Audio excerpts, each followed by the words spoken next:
Welcome back, everybody. You're with us here on Sport Federation TV. We're talking about sport in the province, our various sport codes that are, of course, affiliated to our national structure, SASCOC, and these are our official sport codes. And, of course, across South Africa, we've got sport in the various provinces, sport in the districts, and as you know, of course, our sport is primarily driven, well, at least it should always be primarily driven by our club structures. One of our biggest sport codes in South Africa is, of course, cricket. And here in the Western Cape cricket, Western Province cricket is extremely active across the various districts. If you want to know a little bit more about cricket in Western Province, go no further than to speak to Shafiek Noordien, who joins me in studio now. Shafiek, welcome to Sport Federation TV. Thanks for having me, JP. Much appreciated, sir. I don't know everything about cricket, but I do the little bit I do know I'll share with us. Well, I'm absolutely certain that you know more cricket than I know about cricket. But you guys are currently, from a playing point of view, you're in a break now. Yeah, we're officially in a break from a playing perspective, but of course the administrative part never goes on a break. Well, ever. Do you think that that's the case now? You know, we used to think that, you know, rugby was a winter sport, cricket is a summer sport, but today's times we see it's 12 months. Funny enough, as far as the playing perspective is concerned about cricket, it will still stay a summer sport because of the harsh winters that Cape Town have. Yeah. The grounds are soft, it's very soft, and most of the facilities are still municipal facilities.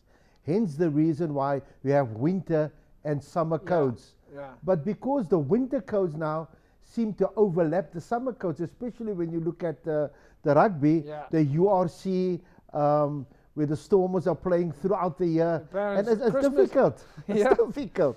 But for you guys as administrators, it doesn't stop.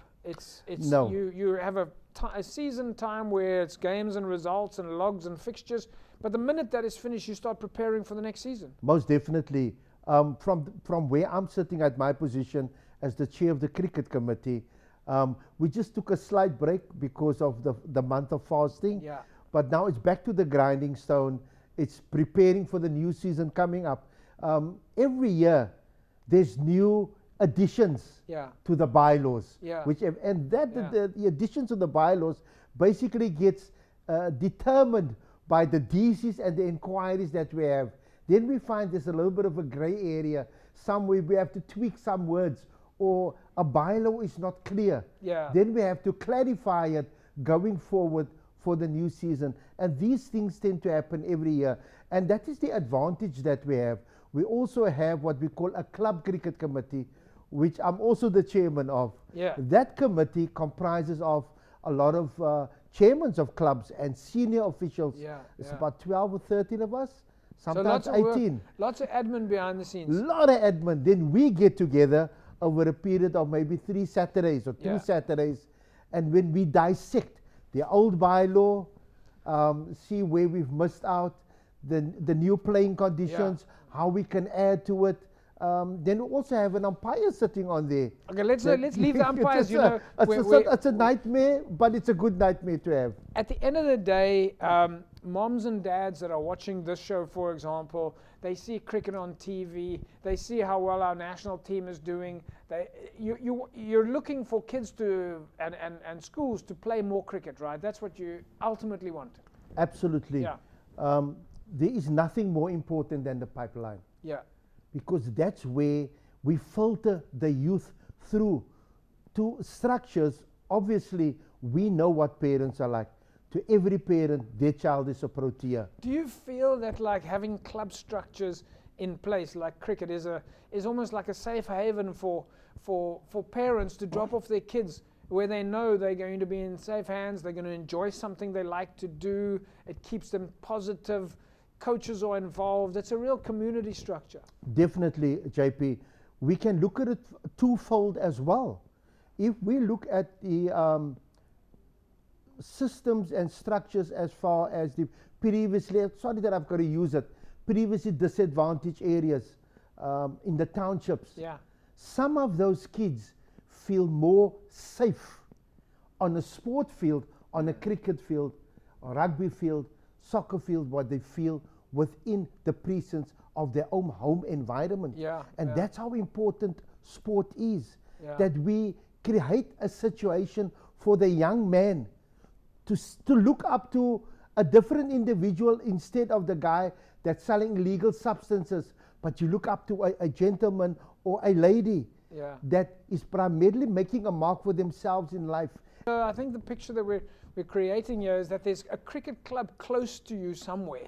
Most definitely. There's always a place to join. We have 72 cricket clubs. Wow. That's part of Western Cape cricket. Yeah. And there is no way that any young man or young woman per se, because we have a structured ladies league as well. That was going to be one of my next questions. Your growth of women's cricket is also now massive, really growing. It is huge. As a matter of fact, the interest in ladies cricket has actually 50-folded, if not more. Yeah. And it's due to the fact that our ladies, I think it was last year, we end up in the final of the World Cup. Yeah, yeah. Though we lost the final, but that has been an eye-opener for so many parents, where the mom and the dad says, you know, my daughter wants to play cricket. It's not just a sport for boys anymore. Did you feel that is important? A little bit like the Netball World Cup when it came, you know, everybody was watching the Netball World Cup, moms and dads were doing it, and they immediately said, like our Rugby World Cup as well, you know, everybody said, where do I join? How do I play rugby? How do I play netball? The Netball Women's World Cup, it was the same thing. You had all role models. I know one of the players for Western Cape comes from the Central Karoo area, and people were looking up and going, I want my daughter to play cricket. I agree with you 100%. It's that excitement, and it is important.